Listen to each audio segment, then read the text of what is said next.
உலகமே ஒரு தாய், உலகமே ஒரு கோவில்.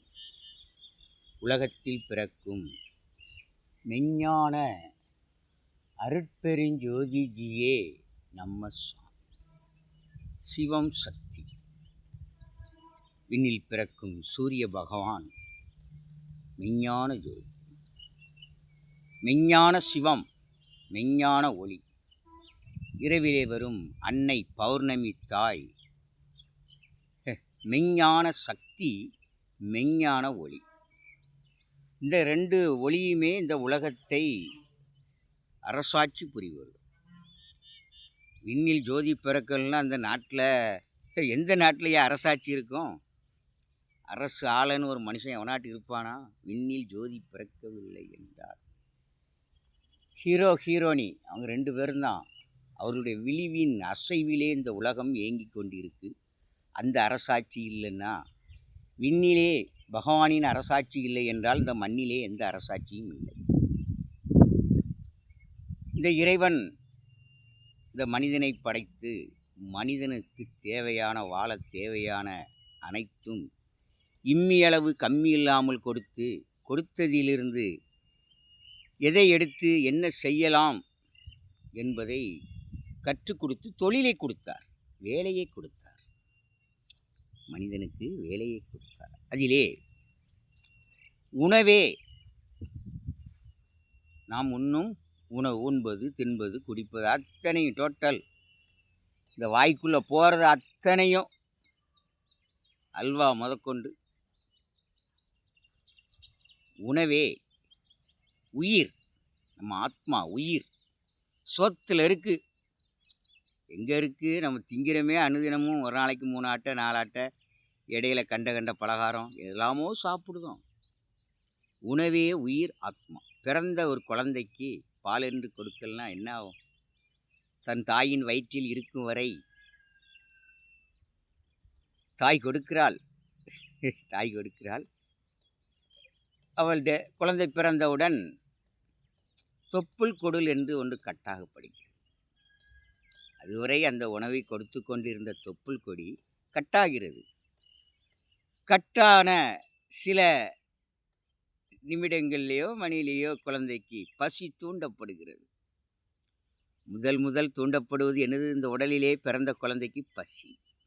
அதான் அழுதப்பில் தான் பால் குடிக்கும் அப்படிங்குவாங்க.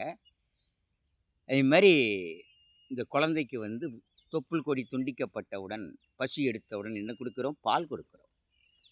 இட்லியாக கொடுக்கும் பிறந்த உடனே? அல்வா கொடுக்குமா? பால்.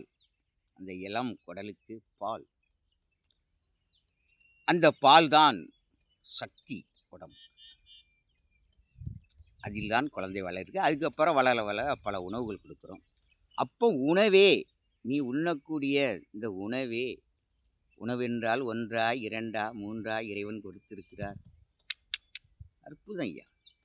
ஒன்று தின்று உடம்பை வளர்த்தானேன்றி இதழையா இந்த உணவெல்லாம் கொடுத்த அந்த இறைவனுக்கு உண்மையோடு நன்றி உள்ளவனாக இந்த மனிதன் வாழ்கிறான் என்றால் இல்லை ஐயா. ஒன்று தின்று விட்டு சண்டை போடுதான், ஒருத்தனை கொல்றான், வெட்டுறான். என்ன தர்மம்? அப்போ நீ உண்ணும் உணவே உனக்கு உயிர், ஆத்மா, சக்தி. உடம்புக்கு பலனை கொடுக்கறது எது? இந்த உணவு தான். அடுத்தால விருந்து. எந்த ஒரு விசேஷம் நடந்தாலும் அங்கே உணவு என்று ஒன்று பரிமாறப்பட்ட பின்தான் அது விருந்து. எந்த விசேஷமாக எதா இருக்கட்டியா, இங்கே நிறைவாக கொடுக்கப்படுவது என்னது? உணவு. அங்கே சாப்பிட்டேன் அப்படி இருந்துச்சு, இங்கே சாப்பிட்டேங்க இருந்துச்சுன்னு இந்த உணவை பற்றி நாம் பேசுவோம். இப்போ அதுவும் கேட்கும், சாப்பிட்டாச்சா சாப்பிட்டாச்சா, அதைத்தான் கேட்கும். உணவு கிடைக்கவில்லை என்றால், தட்டுப்பாடு வந்து விட்டால் யாராச்சும் ஐயா சாப்பிட்டீங்களான்னு கேட்பானா? பின்னாலே போயிடுவான், கேட்க மாட்டான். அப்போ இந்த ஆத்மாவை கொடுப்பது நமக்கு எதுன்னா விளை நிலங்கள். நம்ம உயிர் எங்கே இருக்குது? விளை நிலத்துக்குள் இருக்குது. அதில் விளையும் பயிர்கள் எத்தனை எத்தனை எத்தனை எத்தனை, 1 2. அப்போ நம்ம உயிர் நாடி எங்கே இருக்குது? விளை நிலத்தில் இருக்குது. ஆனால் இன்றைக்கு அதையெல்லாம் காக்கப்பட வேண்டிய அரசியல்வாதிகள், பொதுநலவாதிகள் எதுக்கு ஆட்சிக்கு வந்திருக்காங்க? இதெல்லாம் அழிக்கிறதுக்கு வந்தாங்களா, காக்கிறதுக்கு வந்தாங்களா? இவங்க காக்க வராதவங்களுக்கு ஏன் ஓட்டு போடுதிய? நீங்கள் என்ன மடையனா? இன்னைக்கு விளை நிலங்களை எல்லாம் பார்த்தீங்கன்னா, காஞ்சிபுரத்தில் ஏர்போர்ட்டை கட்ட போகிறானா, ஏர்போர்ட்டு. அங்கே இருக்கிற பல ஆயிரம் விளை நிலங்களையும் அழித்து அங்கே இருக்கக்கூடிய விவசாயிகளை அழிக்கிறான். விளை நிலத்தையும் அழித்து விவசாயியும் அழிக்கிறான். இன்னைக்கு ஆட்சியில் ஃபுல்லாக விவசாயம் பண்ணக்கூடிய மக்கள், நம் உயிர் காக்கும் தோழர்கள், ஆத்மா. அவங்க உணவு கொடுக்கலாம் உயிர் வாழ முடியுமா? அழிக்கிறான். அடுத்த ஒசூரா அங்கே எங்கேயோ கிருஷ்ணகிரி பக்கத்தில் அங்கே ஏதோ பண்ண போகிறானா. அடுத்தால சிப்காட் மேல்மாசி. என்னையா பல ஆயிரங்களுக்கு நிலத்துலையும் ரோடு போடுதுன்னு இருக்கிற மரத்தை பூரா வெட்டி அந்த இயற்கையை நாசம் பண்ணிக்கிட்டு இருக்கான். பின்னாளில் பிறக்கும் இந்த மனித வாரிசுகளுக்கு இன்றைக்கே திதி கொடுத்துட்டு இருக்கான் ஐயா. சோறு கிடைக்காம போவதுக்கு இன்றைக்கே விளை நிலத்தை திதி கொடுத்துக்கிட்டு இருக்கான். குளம் குட்டை எல்லாம் எதுக்கு? குளம், நதி, நீர்நிலைகள். ஏன் ஆங்காங்கே குளங்கள் நீர்நிலை, அதுதான் நம்மளுக்கு வாழ்வாதாரம். இந்த வாழ்வாதாரங்கிறது ஒன்று இல்லைன்னா நமக்கு யாருக்கும் உயிர் கிடையாது. ஒரு நேரம் எவ்வளோ சாப்பிட்றோம்? 3 நேரமும். அப்போ நீ உண்ணும் உணவே உனக்கு உயிர். சோத்தில் இருக்க ஆத்மா. சோறு இல்லாமல் இருந்து பார், எத்தனை நாளைக்கு இருக்க முடியாது, அதெல்லாம் இருந்து பார், தெரியும் ஆத்மா எங்கே இருக்குன்ட்டு.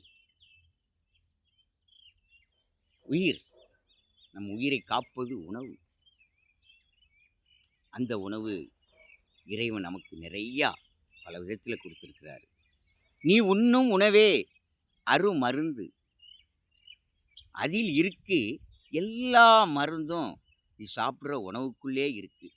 அதை அறிந்து புரிந்து உணர்ந்து நீ உண்டால் உனக்கு அனுதினமும் விருந்து. விருந்து சாப்பாடியா? எப்போதும் போல் சாப்பிடலாம். உடம்புல சக்தி இருக்கும், உடம்பு நல்லா வளர்ச்சி இருக்கும், உடம்புல நோய் இருக்காது. சோறுன்னு ஒரு பக்கம், அதில் சத்து இல்லாமல் இருக்கா? அதுலேயும் ஆல்கஹால் இருக்குதா? போதை இருக்குது, எல்லாத்துலேயும் போதை இருக்குது. சோறு, அதுக்கு மேலே குழம்பு, எத்தனை காய்கறி, எத்தனை கிழங்கு வகைகள், எத்தனை அதற்கு போடுற மேலே போடுற மசாலா அத்தனையும் மருந்து தான். போடுற கடுகுல இருந்து சீரகம், மிளகு, கொத்தமல்லி, எத்தனை ஐயா கொடுத்தாரையா இறைவன். அத்தனையும் மருந்து. அப்போ இந்த உணவு என்பது இறைவனுடைய இதில் என்ன இருக்குன்னா, நன்றாக உன்று தின்று நல்லா சாப்பிடணுங்காரு. அதுவும் உழைக்கிறவங்க கடுமையாக சாப்பிடணும். எந்த அளவுக்கு 3 நேரம் நல்லா உணவு எடுக்காங்களோ அந்த அளவுக்கு தான் உடம்புல சக்தி கிடைக்கும். திங்க தான் சார்ஜ் ஏறும் உடம்புல, திங்கெல்லாம் சார்ஜ் இறங்கிடும். அப்போ உழைக்கிற மக்கள் நல்லா உன்று தின்று நன்றாக இந்த உடம்பை காக்க வேண்டும், காத்து உழைக்க வேண்டும். உணவு சும்மா சுற்றிக்கிட்டு இருக்கவன், சேர்லேயே உட்கார்ந்து இருக்கவன், கடினமான வேலை செய்யாதவங்கன்னா 2 நேரம் உணவு எடுத்துக்கலாம். அதுவும் 60க்கு முன் எல்லாம் உன்று தின்று வெறுக்கணும். நீ 60க்குள்ளே 20 வரைக்கும் சாப்பிடலாம். எதுனாலும் நம்ம உடம்பு என்ன சதையினால் படைக்கப்பட்டது. இந்த சாப்பாடெல்லாம் ஒரு நாள் விரதம் இருந்து, அமாவாசை என்று ஒரு நாள் விரதம் இருந்து நம் உடம்பில் உள்ள கழிவுகளை புறம் கழிக்கணும். கழிச்சிட்டு அன்றைக்கு ஒரு நாள் மட்டும் திட உணவு எடுக்காமல் இருந்து, செலவே இல்லாத மருந்தாருக்கும் வேப்பிலை 200 மில்லி, குழந்தைகளுக்குன்னா 50 மில்லி மாதத்தில் ஒரு நாள் குடித்தால் இந்த உடம்பிலே நோய் இல்லை. நம்மளுடைய இயக்கமே ஒளி, வெப்பம், ஒளி, எண்ணெய், ஒளி, குளிர். ஒளி, வெப்பம், குளிர், இந்த 3ல் தான் இயங்குது. நல்லா பாரியா. நீ வானத்தை பார்த்தியா, பூமியை பார்த்தியா, எதை பார்த்த? பாரு, இந்த உலகத்தை பார், இந்த பிரபஞ்சத்தை பார், இறைவனின் படைப்பை பார் பார் பார். அவரால் உருவாக்கப்பட்ட உயிர்களை பார், நமக்காக கொடுக்கப்பட்ட பொருளை பாரியா. இன்றைக்கு அதுக்கு மூலதனமாக விதையாக அந்த பொருட்களை கொடுக்கவில்லைன்னா இன்றைக்கி நம்ம செல்போன் பார்ப்போமா, பேசுவோமா, பாட்டு கேட்போமா? இரும்புன்னு ஒன்று கொடுக்கவில்லை என்றால் இன்றைக்கு இயந்திர உலகமாகியிருக்குமா? மனிதன் பிறப்பில்லாது இருந்தால் இரும்பு தேவையா, கரும்பு தேவையா? எது தேவை? அப்போ நீ உண்ணும் உணவுக்குள்ளே உனக்கு மருந்து இருக்கு இருக்கு இருக்கு இருக்கு. செலவில்லாத மருத்துவம். இந்த சதையால், எலும்பால், நரம்பால், இந்த தோலால் இணைக்கப்பட்டிருக்கின்ற உடம்புக்கு இறைவன் கொடுத்த இயற்கை மருந்தும் போதையுமே இந்த உடம்புக்கு சரியானதாக இருக்குது. தேவையானதெல்லாம் எதுவுமே தேவையில்லை, மற்றது தேவையில்லை. அப்போ இந்த உணவை நாம் குழந்தையாக இருக்கும்போது பால் குடிக்கிறோம். அடுத்தால 1 வயது ஆனவுடன் 3 மாதம் தாண்டினோடனே கொஞ்சம் இட்லி கொடுக்குறோம். அப்படி பருப்பை கொடுத்து கொடுத்து கொடுத்து கொஞ்சம் கொஞ்சமாக நம்மை உடல் வளர்கிறது. எதில் வளருதுயா? எதில் வளருது? சோத்தில். நம்ம திங்கிறமே சோறு, அதில் வளருது. ஆளும் வளரணும், அறிவும் வளர வேண்டும். வளர வளர ஆளும் வளர்றான், அவன் அறிவும் அவனுக்குள் வளர்ந்து கொண்டே இருக்கு. அப்போ இந்த சோறுங்கிறது நம் கடவுள் சோறு கிடைக்கும் வரை தான் வாழ்க்கை சொர்க்கம். சோறு கிடைக்கலன்னா பணம் கொடுத்தும் உணவு கிடைக்கவில்லை என்றால் என்னையா மரணையா? விளை நிலத்தை அழிக்கலாமா? குளம் குட்டை ஏரியை அழிக்கலாமா? இவங்களுடைய தொலைநோக்கு பார்வை என்ன? இந்த மக்கள் உயிருக்கு போதையும் கொடுத்து உயிர் குலைக்கான், விளை நிலங்களை அழித்து பின்னால் அந்த வாரிசுக்கு உழவிச்சுக்கிட்டு இருக்கான். இப்போ காலையில் சாப்பாடு போடுவானா? இந்த தூய்மை பணியாளர்கள் சோறு கொடுக்கானா? இப்போ கொடுக்க வேண்டியது இல்லையா? என்னைக்கு உணவு தட்டுப்பு அன்றைக்கு கொடுக்க வேண்டியது 1000. இந்த 5 ஆண்டு ஆட்சி 1000 ஆண்டுக்கு சமமா? என்ன நாடு எங்கே போய்கிட்டு இருக்கு? விளைநிலத்தை அழிக்கவா இறைவன் கொடுத்தார்? நம் முன்னோர்கள் அந்நாளில் எந்த ஒரு இயந்திர வசதி இல்லாமல் கடின உழைப்பால் உழைப்பால் உழைப்பால் பின்னாளில் ஜனத்தொகை பெருகும் பெருகும். அந்த பெரிய மக்களுக்கு உணவு கொடுக்க அன்று பெருக்கி வைத்தார்கள் ஐயா. அந்த விளை நிலங்களை எல்லாம் பெருக்கி வைத்தார் அரசன் காலத்தில். அவங்களுக்கு உணவு தான், சம்பளம்லாம் கிடையாது, உணவு ஒன்றே. பெருக்கிறார் அரசர்கள் காலத்தில். இன்றைக்கு இந்த அரசியல்வாதி காலத்தில் அழிச்சுக்கிட்டு இருக்காயா, திதி கொடுத்துருக்காயா.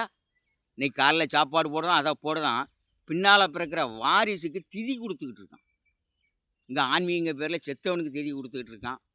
அரசியல்வாதி பின்னால் பிறக்கிற குழந்தைகளுடைய வாரிசுக்கு திதி கொடுத்துக்கிட்டு இருக்கான். அப்போ ஆத்மா இங்கே இருக்குது, சொத்தில் இருக்குது. நம் உடம்பை வளர்ப்பதும் அதுதான், மருந்தும் அதற்குள்ளே இருக்குது. அப்போ இந்த உணவை எப்படி உழைப்பவர்கள் நல்லா உண்ணாலும் உழைக்காதவர்கள் குறைக்கணும். உடல் அசைவு கொடுக்கணும். உடல் அசைவு இயந்திர சக்திக்கு சமம்.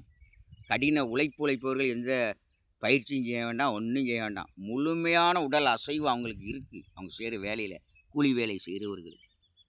ஏசிலையும் எந்த விதமான அங்கங்கே போகாமல் 3 நேரம் தின்னுட்டு படுக்கிறவனுக்கு தான் 2 நேரம் உணவு சாப்பிட்டா உடல் ஆரோக்கியமாக இருக்கும். அப்போ மருந்து எங்கே இருக்குது? அதில் இந்த உணவுக்குள்ளே இருக்குது. நம்மளுக்கு வேண்டிய சக்தியை அனுதினமும் நம்ம சாப்பிட்ற உணவுலாம் பிளட் ஆகி இரத்தமாகி நம் உடலை இயக்கி கொண்டு இருக்குது. அடுத்தால விருந்து. இந்த உணவு தான் விருந்து.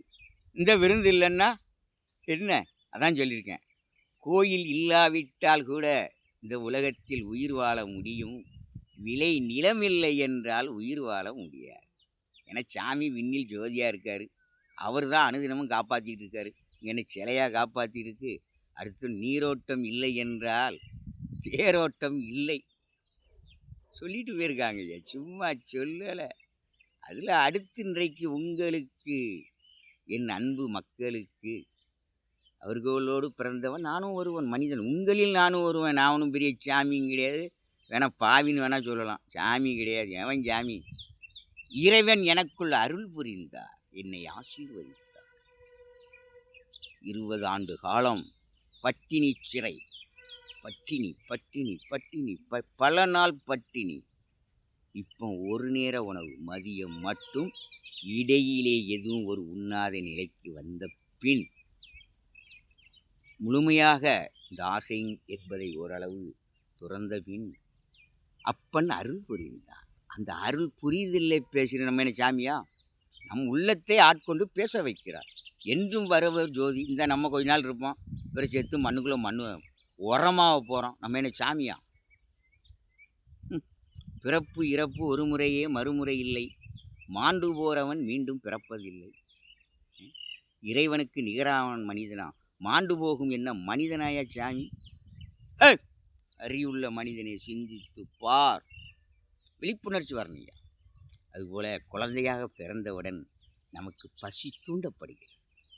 தூண்டும்போது ஒரு குறிப்பிட்ட வயது வரை 20 வயது வரை என்னன்னாலும் சாப்பிடலாம். ஆனால் 20க்கு பின் இந்த உணவிலே ஒரு கட்டுப்பாடு வந்தார்.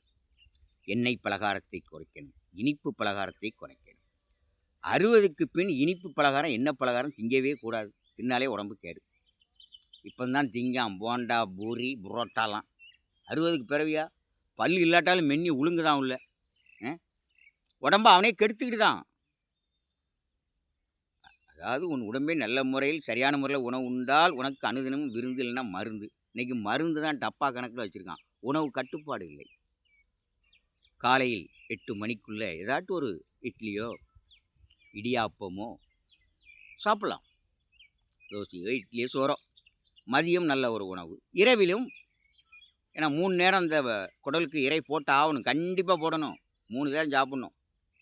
எங்களே மாரி ஒரு நேரம் சாப்பிட வேண்டிய அவசியமே இல்லை. உழைக்கிறோம் ஒரு நேரம் சாப்பிட்டா என்ன ஆகும்? உடம்பு கெட்டி செத்து போவான். நல்லா சாப்பிடணும். அதே மாதிரி காக்க வேண்டும். இந்த உடம்பை சாப்பிடவும் செய்யணும், காக்கணும்.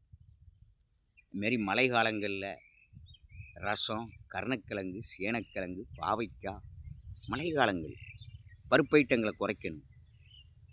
மற்ற நேரங்களில் வெயில் காலங்களில் எதனாலும் சாப்பிடலாம். அடுத்தால தாகம் எடுக்காமல் தண்ணீர் குடிக்கக்கூடாது. தாகம் எடுத்துச்சா பசி இல்லாமலும் சாப்பிடக்கூடாது. தாகம் இல்லாமல் தண்ணியை குடிச்சிட்டு என்ன தாகம் இருந்தால் குடியா. நம் உடம்பே நாமே பேணி காக்கலாம். இரவில் ஓரளவு டிஃபனோ ஏதோ சாப்பிட்டுட்டு, ஏன்னா இரவும் சாப்பிடணும். இங்கே ஒரு சாமியார் சொல்லியிருக்கான், அது சாப்பிடக்கூடாதான். என்னையா இவன் சாப்பிட்றதுக்கு தானே பிறந்திருக்கான், சாப்பிட்டு பிறந்துட்டு சாகும்போது உணவு ஏற்றுக்கொள்ளுவரை இந்த ஆரம்பத்தில் பசி தூண்டப்படுகிறது குழந்தையாக இருக்கும்போது. அடுத்தால நம்ம வளர்ந்து வாலியமாகி உழைத்து களைத்து ஓய்வுற்று 60க்கு பின் பசி கொஞ்சம் கொஞ்சமாக அடங்குகிறது. அடங்கி உணவை தேடும்போது உயிர் வாழ்கிறது, பசி அடங்கும் போது உயிர் பெறுகிறது. நம்ம உடம்புல பசி அடங்கிட்டுனா குடல் சுருங்கிட்டு, அடுத்தால தண்ணி குடித்தாலும் சரி, உணவு எதையும் சாப்பிட்டாலும் சரி, இந்த உடம்பு ஏற்றுக்கொள்ள ரிட்டர்ன் அறுவடை காலம் என்று பசி அடங்கிட்டு அன்னைக்கு உனக்கு அறுவடை காலம். அடங்கிட்டு அதுக்கு பிறகு சாப்பிடாத எதையும். அதான் மனக்கட்டுப்பாடு. ஆட்டோமேட்டிக்காக சுகமாக சொர்க்கமாக இருக்கும். இறப்பு வெறுப்பாக இருக்காது. கடையில் கிடந்து எம்மா ஐயா அங்கன வலிக்கு புண்ணு. பிணமான பின் இந்த மனம் சாந்தி அடையாது. பிணமாகும் முன் இந்த மனம் சாந்தி அடைந்து சாவுமானு பாரு முதல்ல. அதான் சொர்க்கம். பிணமான பின் சாந்தி அடையாது. பிணமாகும் முன் இந்த மனம் சாந்தி அடைந்து இந்த உடல் பாடி நோயின்றி, எந்த நோயும் உடம்பில் இல்லாமல், வெறுப்பு வேதனையின்றி, கிடை பிணமாகாமல், இடையில விழாமல், பசி அடங்கி உடல் ஒடுங்கி உயிர் போவதை எவன் ஒருவன் சொல்லிக்கிட்டு சாவுறானோ அதுதான் ஐயா ஜீவ சமாதி. ஜீவ சமாதி சொல்லாமல் கடைசி வரைக்கும் எதுவும் சொல்லலை. அவன் நான் சாவ போகிற டயத்தை சொல்லலை. ஆனால் அவன் பிறப்பு, அந்த இறப்புங்கிற கடைசி எல்லையை அவன் தொடுதானே, அது முக்தி. அது நேரம் சாவுன்னு அவன் சொல்லலை. ஆனால் அந்த இறப்புங்கிறது அவனுக்கு சொர்க்கம், முக்தி. என்று தொடங்குதோ வாழ்கிறோம், பசி அடங்குறதோ அன்றைக்கு உயிர் போகுதுயா. அப்போ இந்த உணவு எவ்வளோ முக்கியம். நம்மளுக்கு இந்த உடலுக்கு உயிரையும் காக்கும், சக்தியையும் கொடுக்கும், மருந்தாக இருக்கும், விருந்தாக இருக்கும். விலை நிலையத்தை அளிப்பவன் என்ன பகுத்தறிவாதியாயா? பகுத்தறிவாதியா நான் கேட்கேன், அறிவாளையா? எவ்வளோ இடத்த அழிச்சிட்டாங்க தெரியுமா ஐயா? வாழ்வாதாரம், பொருளாதாரம் 2வது பின்னால். இந்த நாட்டிலே சனியும் யமனும் சனியும் யமனும் இருக்கும் வரை தமிழகம் ஒரு நாளும் தலை நிமிராது. ஒரு நாளும் தலை நிமிராது. ஒரு நாளும் தலை நிமிராதுயா. இதில் சனின்னா என்னன்னா, சனி இன்னைக்கு நாட்டில் அரசை ஏலம் போடுறானே ஆட்சியை பிடிக்க. போட்டா போட்டி போட்டு இலவச திட்டங்கள், அல்வா கொடுத்துருக்கான் பணம். அரசு படத்தை எடுத்து இங்கே கொடுத்துட்டு ஜெயிச்சு வெற்றி பெற்ற பின் அரசு கஜனாவை காலி வைப்பான். நாட்டின் பொருளாதாரத்துக்கு வேட்டு வைப்பான். வேட்டு வச்சு மறுபக்கம் வரியை உயர்த்துவான், விலைவாசி உயர்த்துவான். இன்றைக்கி எந்த பொருள் தரமாக இருக்குது? இந்த விலைவாசியிலே பொருள் எல்லாம் தரங்கட்டு போச்சு. இன்றைக்கி நான் விளக்கமாக உங்களுக்கு சொன்னோம்னா ரொம்ப நேரம் ஏறிக்கிட்டே போகும் வீடியோவில். எந்த பொருள் தரமாக இருக்குது? கலப்படம் கலப்படம் கலப்படம். என்ன இறைவன் கொடுத்த பொருள்லாம் ஒரு காலகட்டத்தில் ரொம்ப தரமாக விலைவாசியும் கம்மியாக இருந்தது. இன்றைக்கு தரமற்ற பொருளை விலை கொடுத்து அதிகமாக வாங்கிக்கிட்டு இருக்கோம். தரமான ஆட்சி இருந்தால் அத்தனை பொருளும் தரமாக கிடைக்கும். எல்லாம் ஓசி நியாய வழக்கடை முதற்கொண்டு ஓசி. என்னையா யோசியா மனிதா? அவங்க ஓசியில் கொடுக்கான்னு யோசி. அவன் பதவி வெறியில் எல்லாத்தையும் காலி பண்ணுதான். நாட்டில் 9 லட்சம் கோடி கடனா. இந்த கடத்தை யார்? அரசியல்வாதி தான் கொடுக்கணும். ஏன் அவங்ககிட்ட பணம் இல்லையா? யார் வாங்கினாங்களோ அவங்க தான் கொடுக்கணும். இலவசம் கொடுத்தா நீங்கள் தான் கொடுக்கணும். வறுமையை போக்கு தான். வறுமை எங்கே போக்குங்க? பொருளாதார அடிப்படையில் வறுமை. பணம் இல்லாததினால் வந்தது வறுமை. அதை கொடுத்து உடைய ஒரு 5 லட்சம் வறுமை கோட்டு கீழே இருக்கும் மக்களுக்கு சந்தோஷமாக வாழட்டும். அவங்க தேவையானதை பூர்த்தி செய்து கொள்வார். நீங்கள் மட்டும் கோடியாக கொள்ளையடித்து எத்தனை நிறுவனம் வச்சுருக்கீங்க? பால் மாடு கறந்த மாதிரி எத்தனை நிறுவனங்கள் கோடியாக அவங்களுக்கு பணம் கொட்டுது. ஆனால் நீங்கள் நாட்டு மேலே கடத்தை வாங்கி வைப்பீங்க. என்ன ஒரு மாட்டு வண்டியில் ஒரு ஏழையை மண்ணரில் ஊட்டியலாயா இந்த நாட்டில்?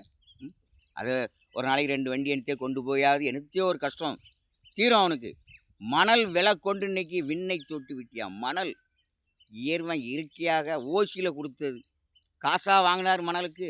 ஆற்று மேலே அதன் அதையும் சோழியம்